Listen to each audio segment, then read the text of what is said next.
நம்ம கிட்ட நிறைய காரணங்கள் இருக்கு, நிறைய ரீசன்ஸ் வச்சுட்டு இருக்கோம்.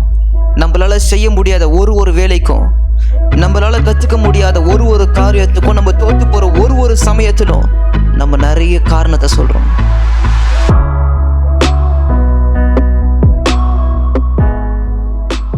நம்ம தோத்து போறதுக்கு நிறைய காரணத்தை சொல்றோம். இந்த காரியத்தினால தான் என்னால் செய்ய முடியல, இந்த விஷயத்தினால தான் நான் தோத்து போனேன் அப்படின்னு நிறைய விஷயத்த சொல்றோம்.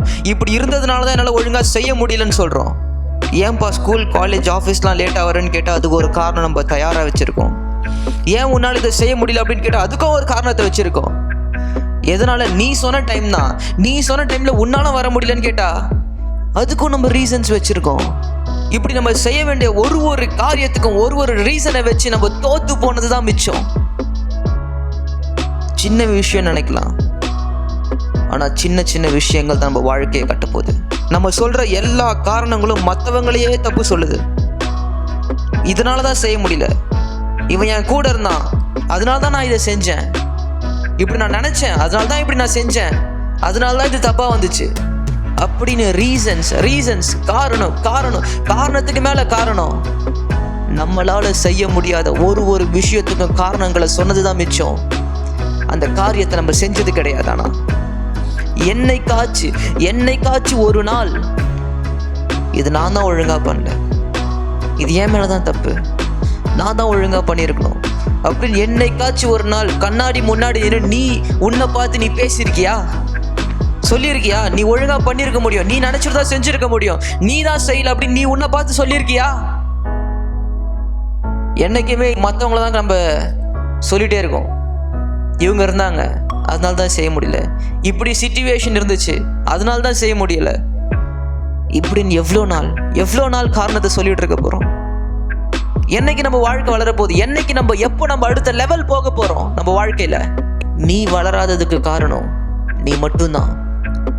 உன் வாழ்க்கை மாறாததுக்கு காரணம் நீ மட்டும்தான்.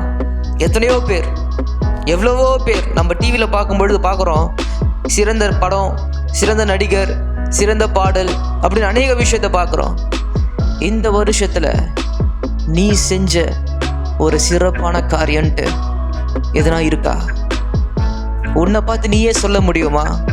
நீ நல்ல விஷயம் பண்ணியிருக்க, இந்த காரியம் ரொம்ப நல்லது, இது உன் வாழ்க்கையை மாற்ற போது நீ சொல்ல முடியுமா? எவ்வளோ காரணங்கள் நம்ம சொல்ல போறோம், எவ்வளோ நாள் காரணத்தை சொல்லிட்டு இருக்க போறோம்? நாட்கள் ஓடிட்டே இருக்கு, நாட்கள் வேகமா கடந்து போயிட்டே இருக்கு. எவ்வளவு நாள் காரணத்தை சொல்ல போறோம்? நம்ம தோல்விகளுக்கு எவ்வளவு நாள் காரணத்தை சொல்லிட்டு இருக்க போறோம்? நம்ம வளராம இருக்கிறதுக்கு எவ்வளவு நாள் காரணத்தை சொல்லிட்டு இருக்க போறோம்? நம்ம தோத்து போற காரணத்துக்கும் நம்ம ரீசன்ஸ் வச்சிருக்கோம். நம்ம இதுக்கப்புறம் எதனா ஒரு விஷயத்துல தோத்து போவோம் அப்படின்னு நமக்கு தெரிஞ்சதுன்னா நம்ம தோக்குறதுக்கு முன்னாடியே நம்ம ரீசன்ஸை ரெடி பண்ணி வச்சுக்கிறோம். நம்ம தோத்து போனா இந்த காரணத்தை சொல்லிடலாம் அப்படின்னு சொல்லிட்டு. எப்போ வாழ்க்கை மாறப்போகுது? எப்போ நம்ம குடும்பம் கடன் பிரச்சனை இருந்து வெளியே வர பொழுது? எப்போ நம்ம குடும்பம் சந்தோஷமா இருக்க போகுது? நீ நினைச்சா உன்னால மாற்ற முடியும். உன் வாழ்க்கைய, உன் குடும்பத்துடைய சூழ்நிலைய நீ மாற்ற முடியும். உன் தொழிலை நீ வளர்க்க முடியும். அது எல்லாம் உன்கிட்ட தான் இருக்கு. தோத்து போனதுக்கு காரணத்தை சொன்னது போதும். இனிமே ஜெயிக்கிறதுக்கு காரணத்தை சொல்லுவோம். நான் ஜெயிக்க போறேன், நான் இதை கத்துக்க போறேன், நான் இதை கத்துக்கிறதுனால பிரயோஜனம் இருக்குன்னா நான் கண்டிப்பா இதை கத்துக்க போறேன், நான் எத்தனை வாட்டி தோத்தாலும் சரி நான் ஜெயிக்க போறேன் அப்படின்னு ஜெயிக்கிறதுக்கு காரணத்தை சொல்லுவோம்.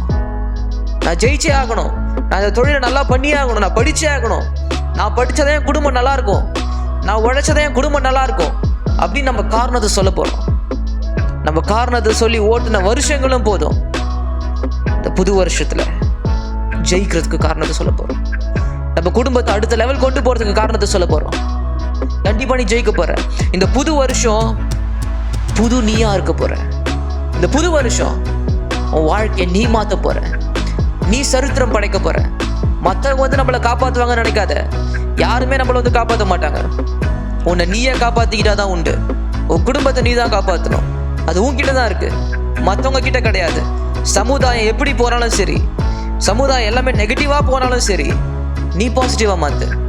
நீ ஒரு பாசிட்டிவ் இம்பாக்டை கொடு. உன்னால கொடுக்க முடியாதுன்னு யார் சொன்னா? உன்னால பண்ண முடியும், உன்னால சாதிக்க முடியும்.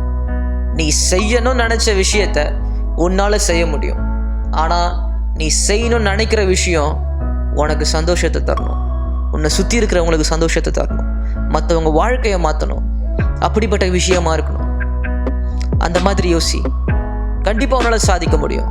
நீ இப்போ இருக்கிற சூழ்நிலையை பார்த்தீங்கன்னா உன்னால் சாதிக்க முடியாது. இப்போ நீ இருக்கிற கண்டிஷனை பார்த்தீங்கன்னா உன்னால் ஜெயிக்க முடியாது. இதுலேருந்து வெளியே வா, இதுலேருந்து வெளியே வா. எதுவுமே இல்லைன்ற சிந்தனையிலேருந்து வெளியே வா. என்கிட்ட எதுவுமே இல்லை செய்யறதுக்கு அப்படின்ற சிந்தனையிலேருந்து வெளியே வா. உன்கிட்ட என்ன இருக்கோ அதை வச்சு சிறப்பாக செய். உன்கிட்ட இருக்கிறதுல பெஸ்ட்டாக கொடு. இல்லாததை பற்றி யோசிக்காத. இன்னும் கொஞ்ச நாள் இந்த வருஷம் முடிய போகுது, அடுத்த வருஷம் புதுசாக வரப்போகுது. அந்த புது வருஷத்தில் புது நீயாக இருக்க போகிற, புது நம்பிக்கையோட, புது தன்னம்பிக்கையோட, புது தைரியத்தோட நீ நிறைய விஷயத்தை சாதிக்க போகிற.